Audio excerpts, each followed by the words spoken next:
பிரதமர் நரேந்திர மோடியின் மார்பளவு குறித்து விமர்சனம் செய்த திமுக எம்பி ஆர் ராசாவின் வீடியோ சமூக வலைதளங்களில் கவனம் பெற்று வருகிறது.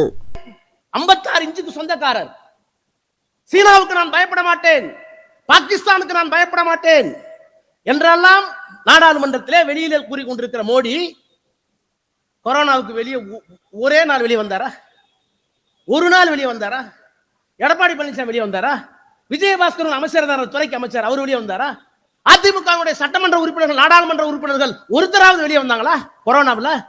நான் உண்மையை சொல்லட்டுமா? எங்க வீட்டுல 15 டாக்டர் இருக்கான். மாமன், மச்சன், அண்ணன், தம்பி எல்லாம் இருக்கான். 15 பேர்ல 10 பேர் லீவ் போட்டான். என்ன மாமா போலியான்னு கேட்டேன். எனக்கு புள்ள புட்டாட்டி இருக்குல்லங்கிறான். ஊரெல்லாம் மரண ஓலம், தொடரத்துக்கு பயம், பேசுறதுக்கு பயம், ஒருத்த வீட்டுக்கு போறதுக்கு பயம், கையிலே உரை, பக்கத்துல குதிரை. மோடி வெளியே வரல, இந்தியாவில் இருக்கிற எந்த முதலமைச்சர் வெளியே வரல. அன்றைக்கு டாக்டர்கள் போடுகின்ற முகக்கவசத்தோடு முழு உடையோடு வெளியே வந்து நான் இருக்கிறேன் கவலைப்படாத என்று கொரோனா நோயை தொட்டு தூக்கிய ஒரே உத்தம தலைவன் முத்துவேல் கருணாநிதி ஸ்டாலின் என்ற. அதனாலதான் பிறந்த நாள்.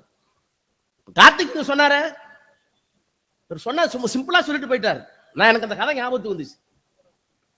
23 வயதுல மிஸ்ஸாவுக்கு போனார்னு சொன்னார். இது ஒரு வரியில சொல்லக்கூடிய வாசகமா? பின்னாடி சொல்லட்டுமா? 23 வயதில் திருமணமாகி 6 மாதம், 6 மாதம் புது மனைவி இளமை தழும்புகிறது. இல்லற வாழ்வை சுவைக்க வேண்டும், தாம்பத்தியம் மலர வேண்டும். அப்படிப்பட்ட பருவம் அது. திருமணமாகி 6 மாதம் ஜெயில போடுறாங்க, ஆட்சியை கலைச்சிட்டாங்க. சிறையிலே பார்க்க போகிறார் கலைஞர். பிள்ளையை மட்டுமல்ல, எல்லோரையும் பார்க்க போகிறார். மனு பெற்று விட்டு போகிறார். யார்? நேற்று வரைக்கும் முதலமைச்சர். எல்லாத்தையும் பார்த்துட்டு சொந்த பிள்ளையை பார்க்கிறார். அன்றைக்கு இருந்த ஸ்டாலின் எப்பவும் அரக்கை சட்டை தான் போடுவார்.